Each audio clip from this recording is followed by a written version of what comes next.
وبروزه صلى الله عليه وسلم في هذا العالم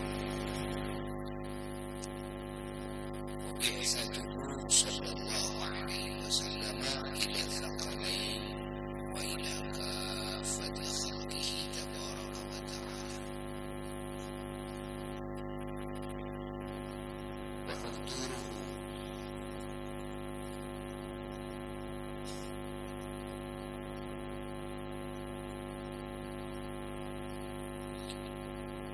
وذاته وروحه وجزئياته وكلياته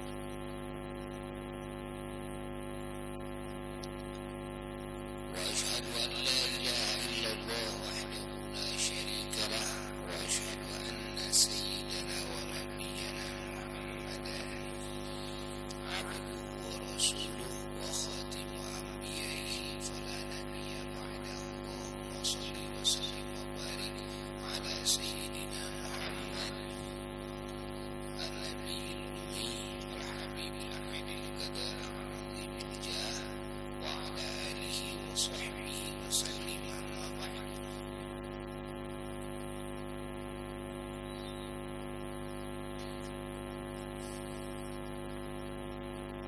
Alhamdulillah para ahli majelis rahimakumullah.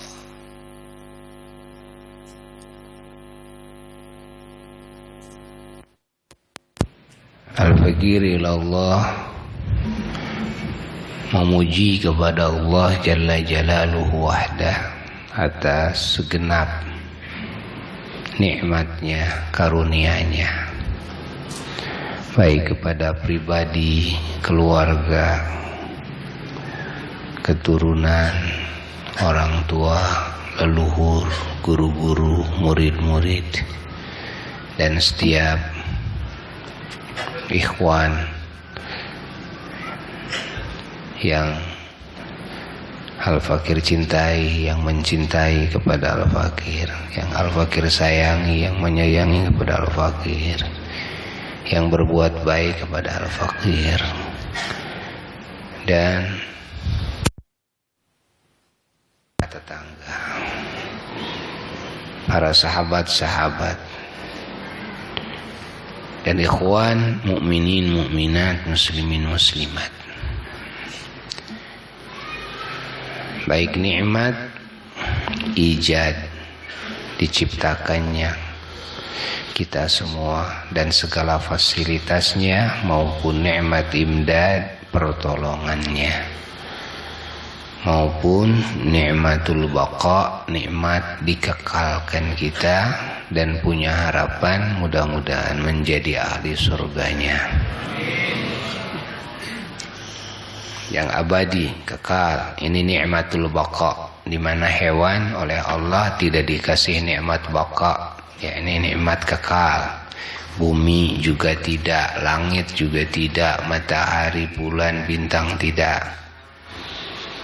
Yang mendapat nikmat baqa adalah para malaikat dan manusia yang beriman kepada Allah, yang bertakwa, itu mendapat nikmat baqa. Dan juga bangsa jin yang beriman, yang bertakwa, mendapat nikmat baqa. Ada sebagian hewan yang dikecualikan oleh Allah karena syafaatnya Nabi atau syafaatnya wali. Syafaatnya Nabi atau syafaatnya wali yang tadinya hukum umum disirnakan, tapi setelah mendapat syafaat, pertolongan dari seseorang yang mendapat kedudukan tinggi di sisi Allah, bisa memberikan syafaat, yakni 3 kelompok. Adalah para nabi alaihimussalatu wassalam, para ulama, di dalamnya para aulia, dan para syuhada, orang-orang yang mati syahid. Maka dikecualikanlah seperti pohon kurma yang disyafaati oleh Nabi sallallahu alaihi wasallam. Pohon kurma tatkala yang lain disirnakan, pohon kurma itu malah diabadikan oleh Allah di surga. Dibangkitkan lagi pohon kurma tersebut di surga. Hidup tuh selama-lamanya kekal di surga. Ada lagi di antaranya adalah hewan-hewan yang diabadikan. Itu adalah semutnya Nabi Sulaiman alaihissalatu wassalam, dan burung hudhudnya, dan juga untanya Nabi Saleh alaihissalam, dan banyak lagi. Ini dikecualikan yang hukum umum disirnakan, tapi dikecualikan karena ada syafaat.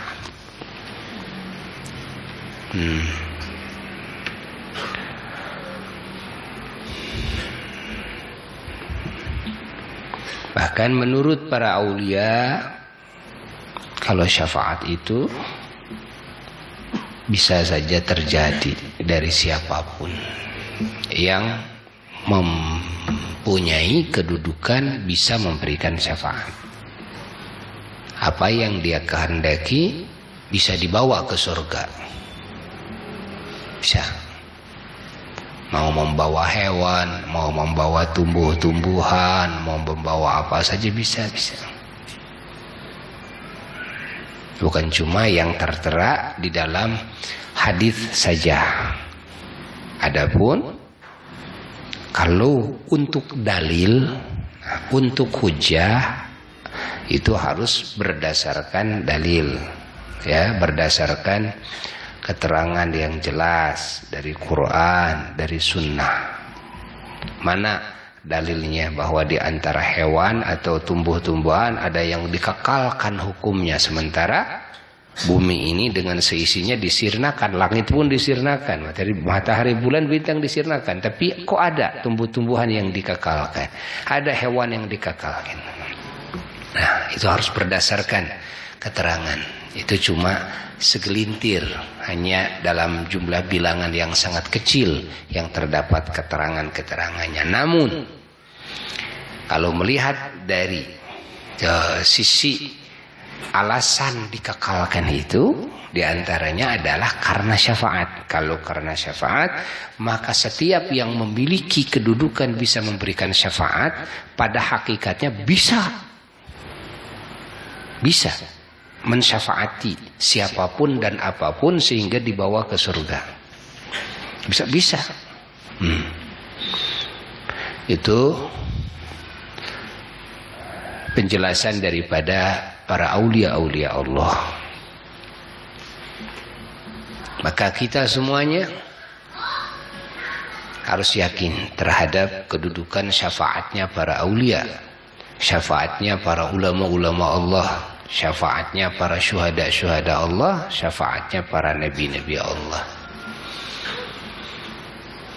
Ini kedudukan syafaat bagian daripada anugerah yang Allah Subhanahu wa ta'ala turunkan kepada hamba-hambanya, yang Allah anugerahkan kepada hamba-hambanya yang beriman.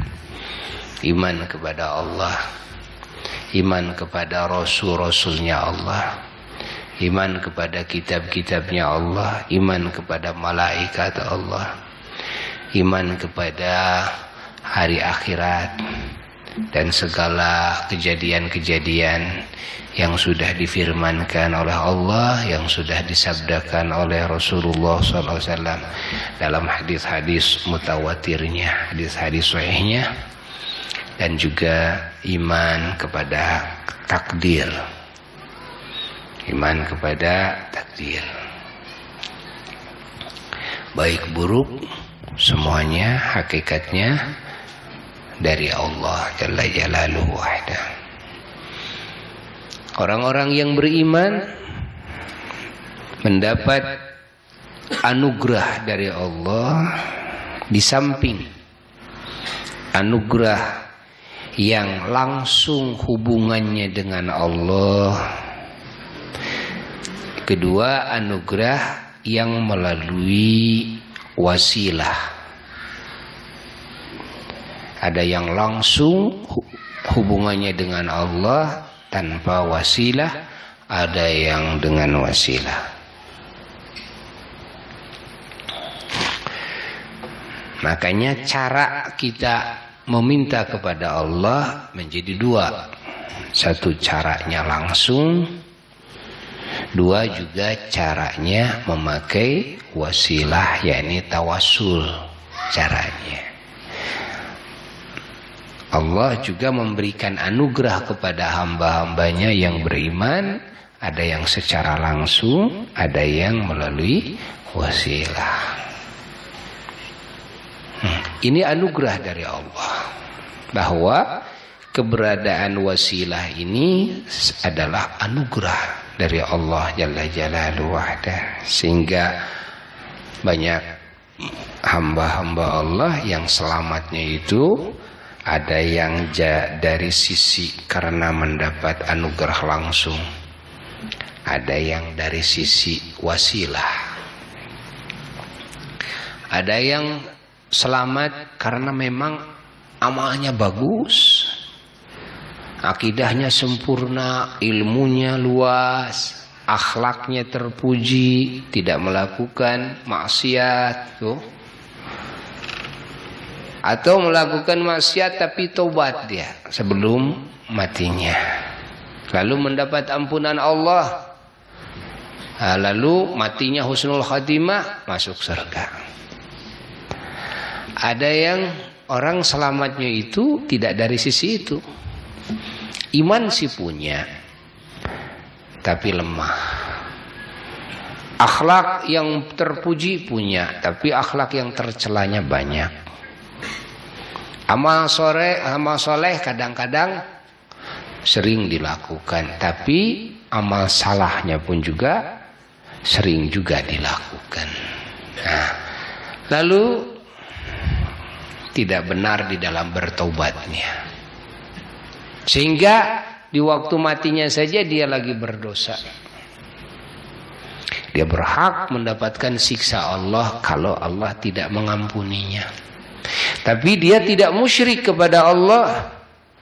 Nah, orang yang tidak musyrik kepada Allah bisa mendapat selamat dari dua sisi. Imma mendapat selamat langsung mendapat ampunan Allah, wa imma mendapat keselamatan karena ada syafaat dulu, pembelaan dari orang-orang yang oleh Allah dikasih kedudukan tinggi di sisinya, adalah para nabi, adalah para ulama, para wali, adalah para syuhada. Nah, dia dibela, pembelaannya ima langsung, ditarik dia langsung. Wa ima pembelaannya didoakan. Namun doa ulama ini, doa wali ini, doa nabi ini, doa syahid ini dikabul oleh Allah Ta'ala. Dia sendiri sebetulnya tidak benar tobatnya, tapi ada seorang alim, ulama Allah yang punya kedudukan tinggi di sisi Allah, lalu memohon ampunan kepada Allah untuk orang tersebut, Allah mengampuninya sehingga tidak jadi disiksanya karena istighfarnya orang alim ini. Bahkan dia yang dimintakan ampunannya, dia tidak tahu siapa yang menyelamatkan dia. Dia nggak tahu, sehingga mau disiksa tidak jadi. Ada yang lagi disiksa, diberhentikan siksanya. Cuma karena apa? Ada syafaat seorang alim. Dia juga nggak tahu siapa yang memberikan syafaat pertolongan, sehingga Allah Ta'ala mengampuni dosanya, sehingga dicabut siksanya.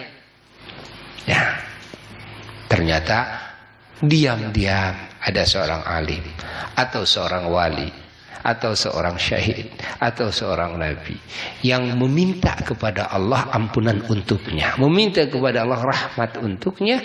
Allah tidak menoleh dia, tapi Allah menoleh siapa yang memintanya. Ini yang meminta kekasih Allah, ini yang meminta orang yang dicintai oleh Allah, orang yang punya kedudukan tinggi di sisi Allah. Nah, maka keberadaan para ulama, keberadaan para wali, para syuhada, dan para nabi adalah anugerah yang sangat besar dari Allah bagi hamba-hambanya yang beriman. Ini harus diyakini keberadaan syafaat. Karena keberadaan syafaat adalah termasuk ke syariat yang harus diyakini oleh kita. Orang yang tidak percaya kepada wujudnya syafaat, ini bahaya besar. Bahaya besar. Karena ini sudah disebutkan dalam Quran. Man dzalladzi yashfa'u 'indahu illa bi'idznihi illa man ittakhadha 'inda ar-rahmani 'ahda. Tidak ada yang bisa memberikan syafaat kepada siapapun di sisi Allah illa biiznihi, kecuali dengan izin Allah. Nah, izin Allah artinya ada sebagian yang diizinkan oleh Allah untuk memberikan syafaat dengan izin siapa? Dengan izin Allah, lalu dia memberikan syafaat kepada siapapun. Tapi sudah ada izin dari Allah. Silahkan kamu memberikan syafaat kepada siapa saja yang kamu inginkan. Tuh, bukan cuma manusia saja. Tapi hewan pun juga bisa disyafaati. Kayu batu juga bisa disyafaati. Seperti Nabi mensyafaati pohon kurma tersebut, sehingga pohon kurma tersebut yang tadinya semua yang ada di bumi ini disirnakan, dikecualikan. Ini pohon kurma masuk surga. Kenapa? Syafaatnya Rasulullah SAW. Dalam hadis, walaupun hadis ini dibicarakan, diikhtilafkan oleh para ahli hadis, seperti hadis biawak yang syahadat di hadapan Nabi, biawak syahadat di hadapan Nabi, sehingga orang yang bawa biawaknya masuk Islam, dan semua pengikutnya ada sekitar 1000 orang sekampung, semua dibawa menghadap Nabi di Madinah, semua masuk Islam. Hingga turun surat Idza Jaa Nasrullahi wal Fath. Karena berbondong-bondong ada bayi di bawah. Kenapa? Karena ini kepala sukunya itu menyaksikan biawak membaca 2 kalimat syahadat dengan bahasa Arab yang didengar oleh dia. Dan langsung biawak disyafaati oleh Nabi setelah biawak meminta syafaat kepada Nabi yaumul qiyamah. Allah, syafaat biawak salah satu yang disyafaati oleh Nabi. Dikecualikan biawak. Andai kata biawak tahu kepada Nabi siapa Nabi, kedudukan Nabi itu seperti apa, sehingga bisa memberikan syafaat, bisa membalikan hukum yang tadinya hukum kepada hewan itu disirnakan, dibalikan hukumnya menjadi dikekalkan. Subhanallah. Dengan apa? Syafaat. Karena syafaat bagian. Syafaat ini bagian daripada wewenang Allah Subhanahu wa taala, ketentuan Allah Subhanahu wa taala yang Allah tentukan. Bahwa Allah taala membuat hukum satu sisi begini. Nah, ini hukum umum. Ada lagi membuat aturan, ada aturan syafaat. Ini aturan syafaat. Dua-duanya Allah yang menentukan. Dua-duanya Allah yang atur. Dua-duanya Allah yang menghendaki. Maka kita tidak bisa menafikan salah satunya. Kita wajib iman kepada dua-duanya. Ini ada jalur yang umum, ada jalur syafaat. Makanya kita jangan heran kalau kita dengar manaqib Sultan Aulia bisa begitu, bisa begini. Enggak usah heran kok, itu karena beliau adalah orang yang sudah mendapat wewenang dari Allah bisa memberikan syafaat. Kalau sudah punya wewenang, itu urusan beliau dengan Allah. Urusan kita tidak akan nyampe kepada urusan orang-orang seperti itu. Itu urusan beliau dengan Allah. Mau gimana aja itu terserahnya. Para aulia-aulia Allah memang begitu semuanya. Walaupun berbeda-beda makamnya, kedudukannya. Para ulama-ulama Allah, kalau betul-betul ulama-ulama Allah begitu pula. kecuali ulama-ulama ahli dunia, ulama-ulama yang memang hatinya ada cacat di dalam akhlaknya kepada Allah, ulama-ulama yang memang terkelabui oleh dunia, terkelabui oleh fitnah hawa nafsu, terkelabui oleh godaan syaitan. Ini tidak termasuk kepada kelompok ulama-ulama Allah. Ulama-ulama Allah itu ulama-ulama akhirat, ada ciri-cirinya. Itulah ulama-ulama yang oleh Allah dikasih kedudukan tinggi, bisa memberikan syafaat. Maka kita semuanya terus harus merapat kepada para ulama, merapat kepada para aulia. Harus sering kita bertawasul dengan kebesaran ulama, kebesaran aulia. Kita harus sering membuat ihsan, kebaikan, menghadiahkan pahala amal kepada para ulama, para aulia, para syuhada, para salihin, para anbiya mursalin alaihimus salatu wassalam, wabil khusus kepada junjunan alam Kangjeng Nabi Muhammad SAW. Kebaikan kita kepada beliau-beliau sesungguhnya tidak seimbang dengan kebaikan beliau-beliau kepada kita. Kebaikan kita kepada beliau-beliau adalah satu jalan sambungan, satu jalan sambungan untuk mendapat aliran kebaikan dari beliau-beliau yang sangat hebat. Meskipun kita menghabiskan umur untuk berbuat baik kepada Nabi, kepada para wali, para ulama, tetap tidak akan seimbang dengan setetes kasih sayang daripada beliau-beliau kepada kita. Setetes kasih sayang beliau-beliau kepada kita bisa menyelamatkan kita dari api neraka. Kebaikan kita belum tentu sampai, kebaikan kita belum tentu diterima oleh Allah. Kita sering berdoa, doa kita yang masih terhalang karena dosa kita berbeda dengan doa beliau-beliau yang sudah tidak ada halangan antara dirinya dengan Allah Jalla Jalaluhu wahda. Maka belajar kita berbuat baik kepada para ulama, kepada para aulia dengan sering hadiah, menghadiahkan bacaan-bacaan ila ruhi itu juga dengan sering tawasul, memohon kepada Allah dengan kebesaran para ulama-ulama Allah, dengan sering ziarah tuh, dengan sering hadir di majelis-majelis ilmunya, dengan mencintai, dengan merindukan, dengan mengagungkan, dengan banyak memuji. Bahwa memuji ini berefek. Apa efeknya? Akan mendapatkan syafaat daripada orang yang dipujinya. Kalau orang yang dipujinya itu orang-orang besar yang memiliki kedudukan bisa memberikan syafaat kepada yang lain, maka pujian kita kepada orang-orang seperti itu berefek apa? Kita punya harapan dapat syafaat daripada orang-orang seperti itu. Makanya memuji Nabi sallallahu alaihi wasallam itu sebagai salah satu maslak, manhaj di dalam agama. Ya, itu salah satu ajaran sehingga para ulama di dalam kitab-kitabnya tuh banyak memuji Nabi. Allah saja dalam Quran memuji Nabi sallallahu alaihi wasallam. Bagaimana makhluknya seharusnya kepada Nabi itu seperti apa? Juga di samping itu memuji para ahlul bait Nabi, memuji para sahabat Nabi, memuji para aulia, para ulama, para syuhada.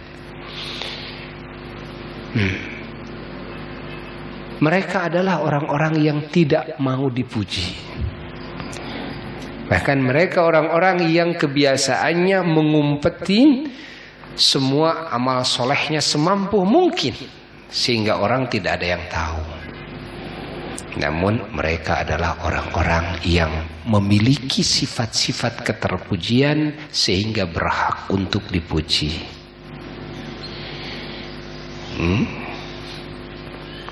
Dan kita memujinya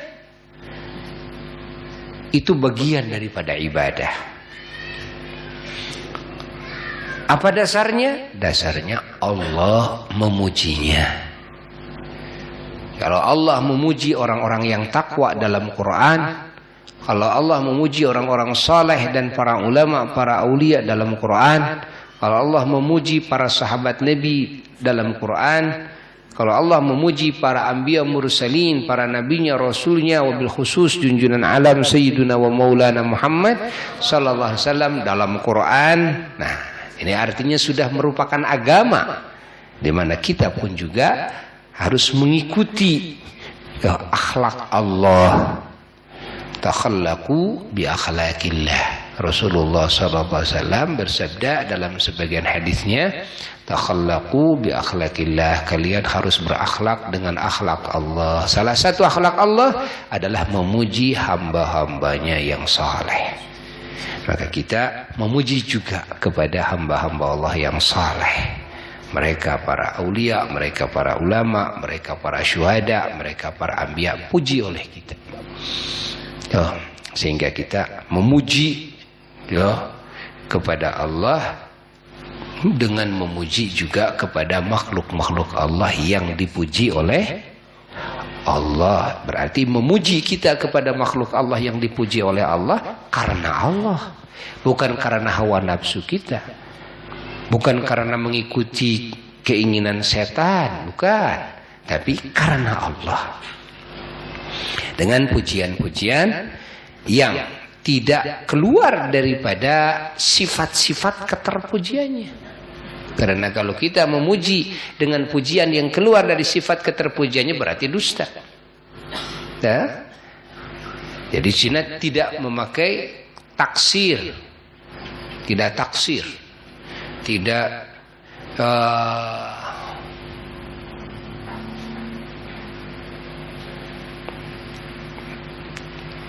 tidak juga memuji dengan pujian yang kurang, tidak sesuai dengan kedudukannya. Kalau kita menyebut kepada Bapak Presiden sebagai Pak RT,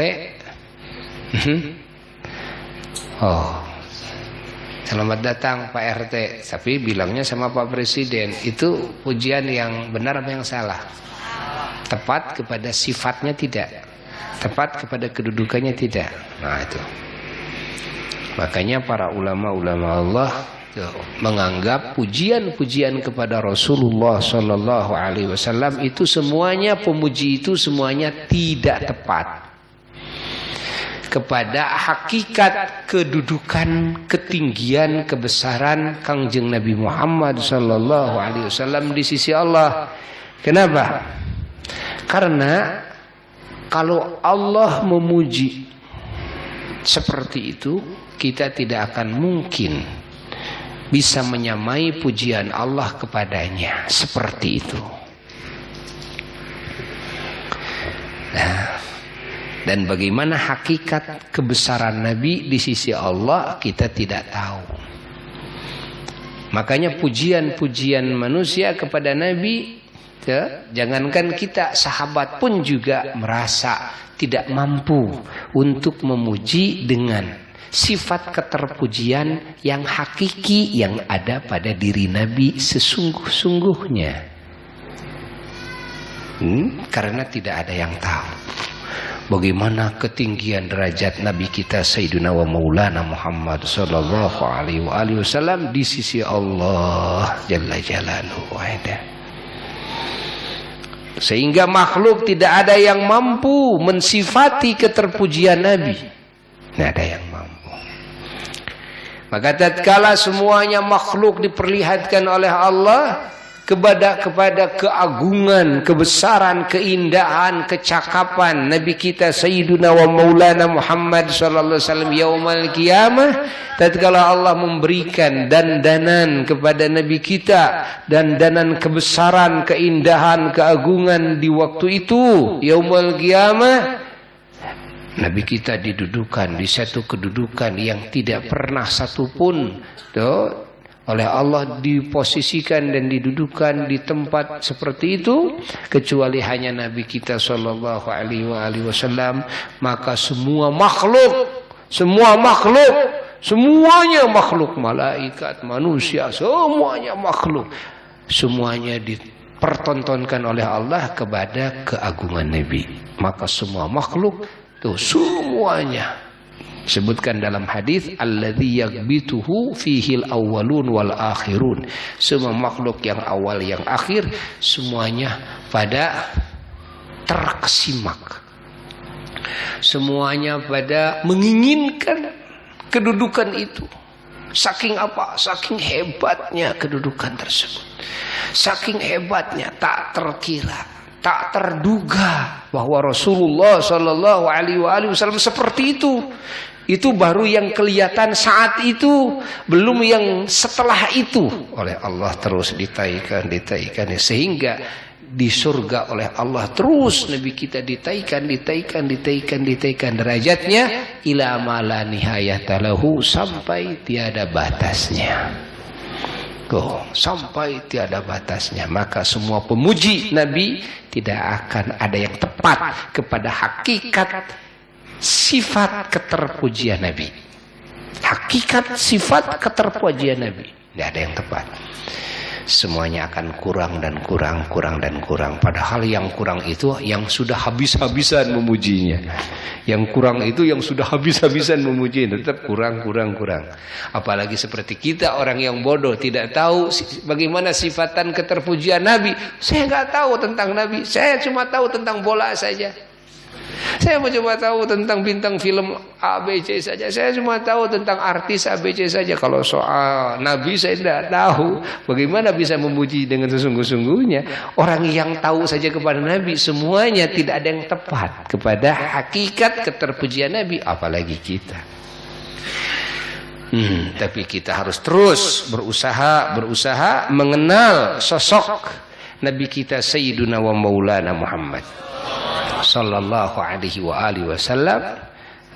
Beliau salah satu kebesarannya adalah sang pemilik syafaat uzma yaumal qiyamah, adalah syafaat yang menyeluruh bisa membela semua makhluk yaumal qiyamah, penolong semua makhluk yaumal qiyamah. Bukan satu dua, ini semua makhluk yaumal qiyamah, namanya syafaat uzma.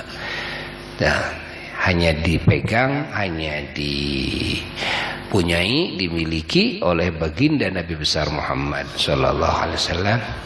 Lalu setelah itu adalah para nabi-nabi Allah, para rasul Allah. Lalu setelah itu adalah para wali Allah, para ulama Allah. Setelah itu para syuhada Allah dan orang-orang saleh.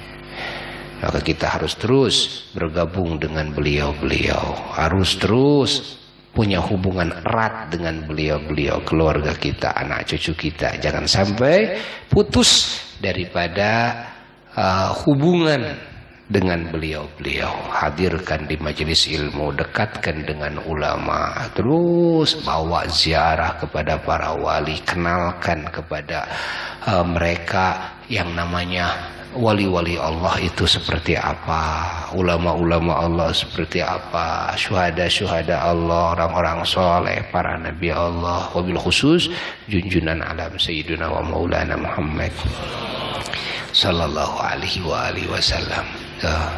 Fagirillah, cerita tentang ini di majelis di sore hari ini karena apa? Karena banyaknya sekarang umat Islam yang dijauhkan daripada makom tawassul. Banyaknya umat Islam yang dijauhkan daripada kedudukan tawassul, sehingga tidak mengenal tawassul, bahkan membid'ahkan Tawassul. Lalu kalau tidak sampai dengan cara langsung kepada Allah, tuh, terus kita tidak memakai jalan tawassul, dari mana jalan selamat kita? Dari mana jalan selamat kita? Ayo mau dari mana? Nah, ini nantinya akan menjadi kecelakaan bagi umat, bagi orang awam. Sementara orang awam ini justru orang-orang yang memang butuh pertolongan. Mereka orang-orang yang kepada Allah tidak sampai, ilmunya sedikit, amalnya juga jelek, akhlaknya tercela, terus langsung kepada Allah tidak bisa nyampe. Terus kalau tidak diajarkan tawassul, tidak dikenalkan, didekatkan dengan para ulama, para wali, siapa yang bisa membela mereka? Nah, sekarang ada aliran yang memang memisahkan umat ini dengan tawassul. Tuh kan? Ini bahaya besar. Kalau para wali dulu enggak, justru tuh diajarkan langsung kepada Allah, diajarkan juga tawassul.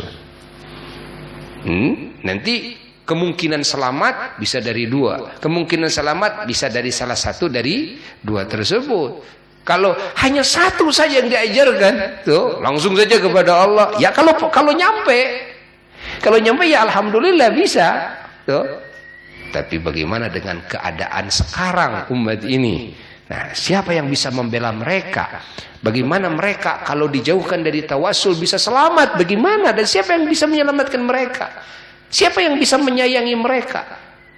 Mereka harus diselamatkan. Caranya bagaimana? Caranya adalah satu sisi lagi, diajarkan supaya bertawassul, dekat dengan para ulama, mencintai ulama, mencintai para wali, mencintai para nabi.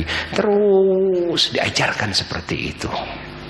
Mudah-mudahan Allah Subhanahu wa taala menyelamatkan kita semua, keluarga kita dan keturunan kita, orang tua kita dan leluhur kita dari api nerakanya, dari murkanya, dari segala bala dan musibah, dari segala fitnah di dunia, di kubur dan di akhirat. Dan kita semuanya mendapat syafaat dari baginda Nabi besar Muhammad SAW, mendapat syafaatnya para nabi, mendapat syafaatnya para wali, mendapat syafaatnya para ulama, mendapat syafaatnya para syuhada, mendapat syafaatnya para salihin, sehingga kita semua menjadi ahli keselamatan, ahli kebahagiaan, ahli kemuliaan, dikabul segala doa, diampuni semua dosa, dipanjangkan umur, sehat jasmani dan rohani, dilimpah ruahkan rizki kita dengan rizki yang halal baik, yang barakah, yang gampang,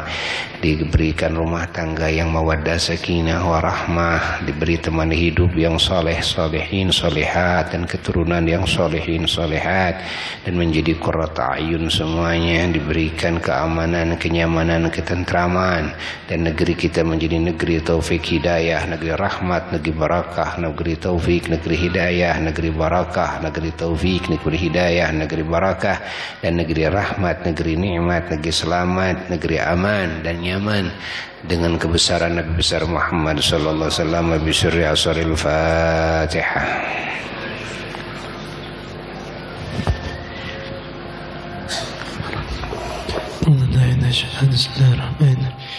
إن الله وملائكته يصلون على النبي يا أيها الذين آمنوا صلوا عليه وسلموا تسليما اللهم صل على سيدنا محمد وعلى آله وصحبه وسلم. الله أكبر الله أكبر الله أكبر الله أكبر الله أكبر الله